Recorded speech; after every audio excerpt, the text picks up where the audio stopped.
ओम श्री सद्गुरु महर्षि में ही परमहंस महाराज जी की जय। गुरुदेव का प्रवचन वेदांत दर्शन में साधना का स्वरूप स्वामी और नीलानंद बाबा के वचनों में अनादिकाल से ही जीव संसार सागर के दुख रूपी लहरों से थपड़े खा रहे हैं। इस दुख से निकलने और परम आनंद स्वरूप सुख को प्राप्त करने की कोशिश कर रहे हैं, किंतु उस दुख का निवारक और परम आनंद का प्रापक साधन क्या है, इससे सदा वंचित रहे हैं। इस दुख निवारक और परम आनंद का प्रापक साधन तो केवल वेदांत से प्रतिपाद्य मुख्य रूप से 3 साधन माने जाते हैं। वह है श्रवण, मनन और निधि ध्यान। इन तीनों को ही वेदांत दर्शन में परम पिता परमात्मा के साक्षात्कार या प्रत्यक्ष करने के लिए परम उपयोगी साधन है। श्रवण का अर्थ होता है सुनना, अर्थात कानों के द्वारा शब्द का साक्षात्कार करना, ऐसा समझना चाहिए। किंतु ज्ञानी पुरुष उन शब्दों का श्रवण करते हैं जिसकी जिज्ञासा होती है, दूसरों का नहीं। वास्तव में विवेकशील पुरुष को एक अखंड सुख की सदा इच्छा बनी रहती है और उस सुख के विषय में ही श्रवण करना चाहते हैं। उन विवेकशील पुरुषों को दूसरे विषय का ना तो श्रवण की इच्छा होती है, ना ही मनन की इच्छा होती है और ना ही निधि ध्यान से का इच्छा होती है। वह विवेकी पुरुष तो केवल अखंड सुख स्वरूप विषय को ही सदा श्रवण करना चाहते हैं। इस विषय का प्रतिपादन बृहदारण्यकोपनिषद में बहुत अच्छा मैत्री याज्ञवल्क्य संवाद के रूप में आया है। याज्ञवल्क्य जी की 2 पत्नियां थी, एक कात्यायनी और दूसरी मैत्री। कात्यायनी गृहस्थी संभालने वाली थी जिससे कि घर बार ठीक से चले, और मैत्री ब्रह्मवादिनी थी।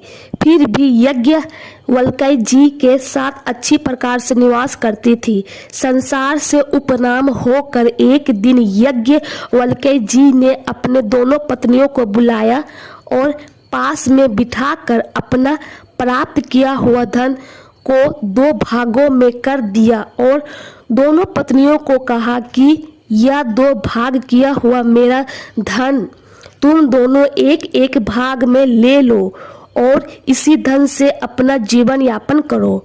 अब मुझे संन्यास ग्रहण करने की इच्छा है और इस संन्यास मार्ग में तुम दोनों इसी प्रकार से सहयोग करो। इतना सुन के कात्यायनी तो कुछ नहीं बोली, उसी धन से अपनी निर्वाह करने लगी। किंतु मैत्री ने कही, हे स्वामी, यदि संपूर्ण पृथ्वी स्वर्ण से युक्त मिल जाए तो क्या इससे अमृत यानी मोक्ष सुख की प्राप्ति हो जाएगी? इस पर याज्ञवल्क्य जी ने कहा, नेति नेति, अर्थात इससे अमृत की प्राप्ति कभी नहीं हो सकती है। यह धन तो केवल जीवन चर्चा को चलाने मात्र के लिए है, न कि अमृत को प्राप्त करने के लिए। तब फिर मैत्री नम्रता पूर्वक बोली, हे स्वामी, यदि इस धन से अमृत की प्राप्ति नहीं हो सकती है तो फिर इस धन को लेकर हम क्या प्रयोजन सिद्ध करेंगे, अर्थात यह धन हमें नहीं चाहिए। फिर समीप में बैठकर विनम्रता पूर्वक निवेदन करने लगी, हे भगवान, कृपया कर मुझे वह बताए जिससे कि अमृत यानी मोक्ष सुख की प्राप्ति हो सके। यहाँ विचारणीय विषय यह है कि मैत्री को अमृत यानी मोक्ष की आकांक्षा या जिज्ञासा है, अतः दूसरे विषय के श्रवण में उनकी अभिरुचि है ही नहीं। तब याज्ञवल्क्य जी ने अमृत प्राप्ति के विषय में उपदेश करने लगे, हे मैत्री, कोई भी वस्तु तब तक ही बहुत अच्छी लगती है जब तक हमारे अनुकूल उस वस्तु की स्थिति रहती है। कितनी भी अच्छी वस्तु हो, यदि हमारे अनुकूल नहीं है तो कोई भी वस्तु हमें प्रिय नहीं लगता। याज्ञवल्क्य ने कहा, हे मैत्री, यह निश्चय है कि पति के प्रयोजन के लिए पति प्रिय नहीं होता, अपने ही प्रयोजन के लिए पति प्रिय होता है। इसी प्रकार से यहाँ इसी मंत्र में पत्नी, पुत्र, धन, पशु और भी कई नाम लेकर याज्ञवल्क्य जी ने समझाया कि यह निश्चय है कि पत्नी पुत्र आदि के प्रयोजन के लिए पत्नी पुत्र आदि प्रिय नहीं होते हैं, किंतु अपने ही प्रयोजन के लिए पत्नी पुत्र आदि प्रिय होते हैं। इसके बाद कहा, सभी वस्तु अपनी कामनाओं के अनुकूल ही अच्छे लगते हैं। फिर भी आगे बोले, अर्थात हे मैत्री, अमृत स्वरूप आत्मा यानी परमात्मा का साक्षात करना चाहिए। यहाँ पर परमात्मा के साक्षात का लक्ष्य को दृढ़ निश्चय करके इस साधन को बताया, अर्थात परमपिता परमात्मा का साक्षात करने का साधन है श्रवण, मनन और निधि ध्यान। इन तीनों साधनों में सबसे पहले साधन श्रवण, अर्थात सबसे पहले श्रवण यानी सुनना आवश्यक है। वास्तव में श्रवण से तात्पर्य यह है कि गुरु परंपरा से प्राप्त और उपनिषद से प्रतिपाद्य अद्वितीय ब्रह्म का साक्षात करने की विधि है। वह विधि गुप्त ही रहती है, बिना परंपरा से उस विधि को हम जान नहीं सकते हैं।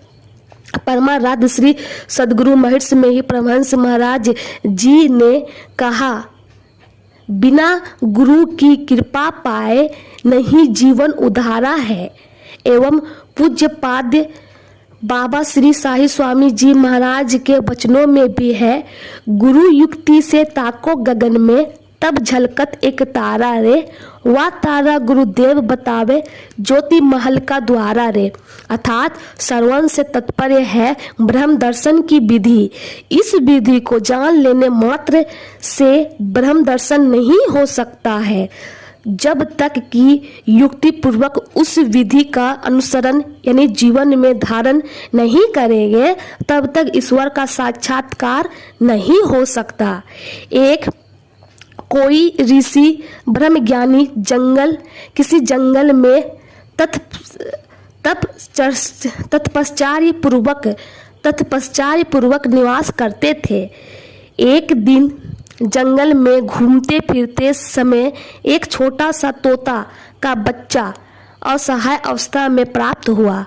तब अहेतुकी कृपा करने वाले जीव मात्र पर दया बरसाने वाले ऋषि परवर ने तोते यानी शावक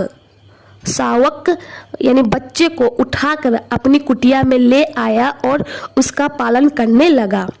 कुछ दिनों के बाद वह सुख का बच्चा जब बड़ा हो गया, तब उस ऋषि ने तोते समुदाय में युक्त करने की दृष्टि से उसे सिखाया राम राम, और बाद में उस तोते शावक को तोते के समुदाय में छोड़ दिया, जिससे कि सभी तोते राम राम सीख जाए। फिर बाद में उस सिखाए हुए तोते के माध्यम से ऐसा ही हुआ कि सभी तोते राम राम की ध्वनि में अनुसरण करने लगा, अर्थात राम राम रटने लगा। एक दिन उसी जंगल में एक बहेलिया ने तोते को अपने जाल में फंसाने के अभिप्राय से जाल बिछाया और दाना डाला। फिर सभी तोते राम राम रटते रहे और जाल में फंसते गए। बहेलिया तोते को फंसाने में सफल हो गया। बहेलिया ने राम राम रटने वाले तोते को किसी सज्जन के हाथ में बेच दिया। अब वह तोता तो खुली आकाश में भ्रमण करता था, यहाँ पर एक सुंदर पिंजरा में रहना पड़ रहा है। उस कर्तव्य परायण तोते का कर्तव्य है कि जो कोई द्वार पर आते उसके सामने राम राम की ध्वनि करना।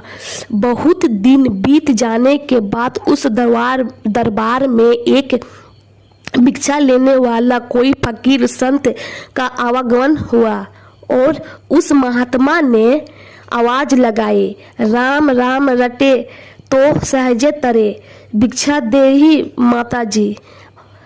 महात्मा जी की इतनी बात सुनते ही तोते शावक ने कहा, यह पूर्ण रूप से गलत है और इसका उल्टा होता है कि जो कोई राम राम रटे तो लो पिंजरे में पड़े। तोते की इस प्रकार की बात को सुनकर महात्मा जी आंख बंद करके ध्यान अवस्था में स्थित होकर सभी बातों को ठीक से जान लिया। फिर बाद में दोबारा महात्मा जी ने आवाज लगाई, यदि युक्ति से राम राम रटे तो सहजे तरे, भिक्षा देही माता जी। महात्मा जी की इस बात को सुनकर पिंजरा में फंसा हुआ तोते ने निवेदन किया कि हे महात्मन, वह युक्ति क्या है, कृपया करके मुझे उस युक्ति को बता दे। तब उस दयालु महात्मा ने दया करके तोते को प्राणायाम करने के लिए सिखा दिया और महात्मा जी भिक्षा लेकर चले गए। बाद में तोते ने प्राणायाम का ठीक ठीक अभ्यास किया और प्राणायाम के द्वारा शरीर छोड़ने की विधि सीख लिया। तब एक दिन पिंजरा में फंसा हुआ तोते ने प्राणायाम विधि करके उसी पिंजरे में लेट गया। जब घर वालों ने तोता को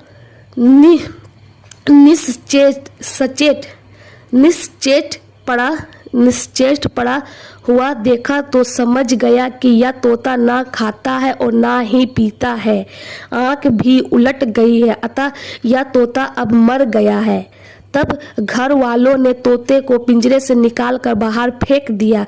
बाद में वह तोता प्राणायाम छोड़कर पूर्ण रूप से सचेत होकर उड़ गया। तात्पर्य यह है कि गुरु परंपरा से प्राप्त युक्ति को समझ लेने पर भी जब तक युक्ति पूर्वक हम उस मार्ग का अनुसरण नहीं करते हैं तब तक वह श्रवण भी ठीक नहीं हुआ। शब्द का श्रवण हो जाने मात्र से भी वास्तविक अर्थ की अवधारणा निश्चय नहीं हो पाती है। अतः नित्य सुख स्वरूप परमपिता परमात्मा ही है और सब अनित्य या क्षणिक सुख वाला है। ऐसा जब निश्चय हो तब श्रवण समझ में आएगा, अन्यथा नहीं।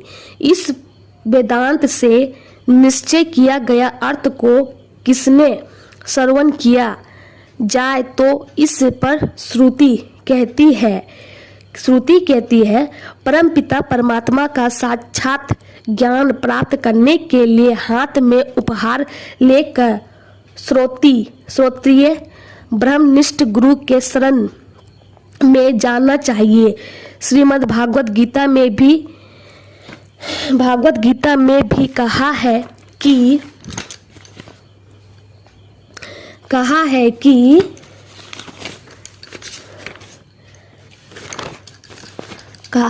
कि विधि पूर्वक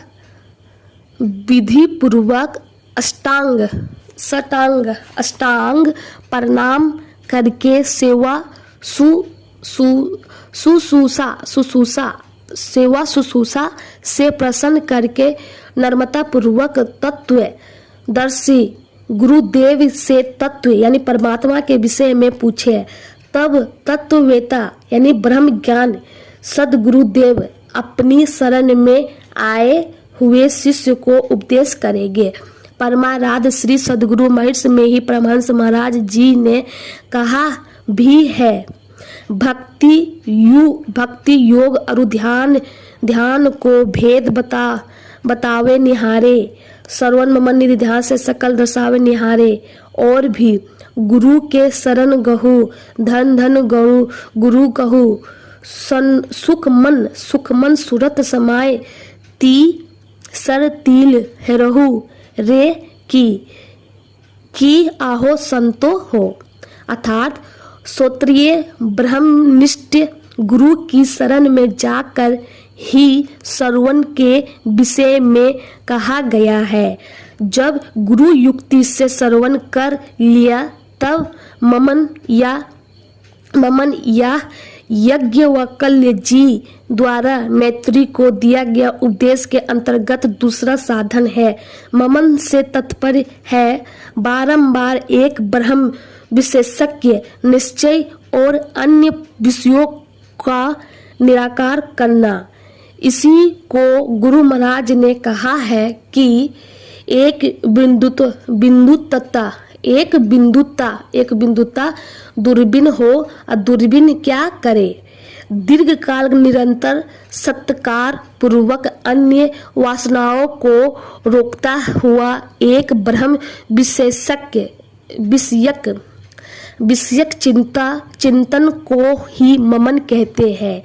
इसी को किसी ने कहा है, करत करत अभ्यास के जर मित होत सुजान, रसरी आवत जात ते सील पर परत निशान।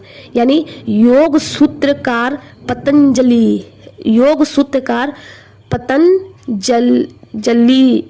पतंजलि जी ने कहा है, योग निश्चित वित निरोध।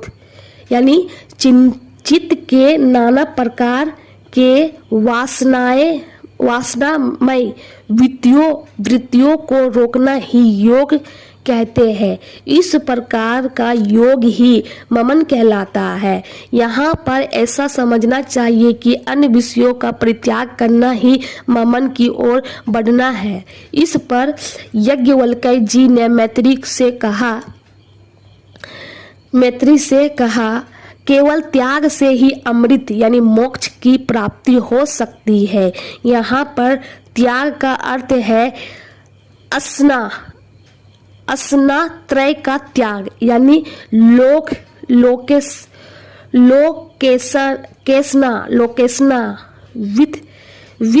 वितेशना और पुत्रेशना, इन तीनों ऐसनाओं का परित्याग यदि हम नहीं कर सकते हैं और ममन करना चाहते हैं तो यह ममन ठीक नहीं हुआ। अतः ऐसनाओं का त्याग करना नितांत आवश्यक होता है। बोल प्रेम से ओम श्री सद्गुरु महाराज।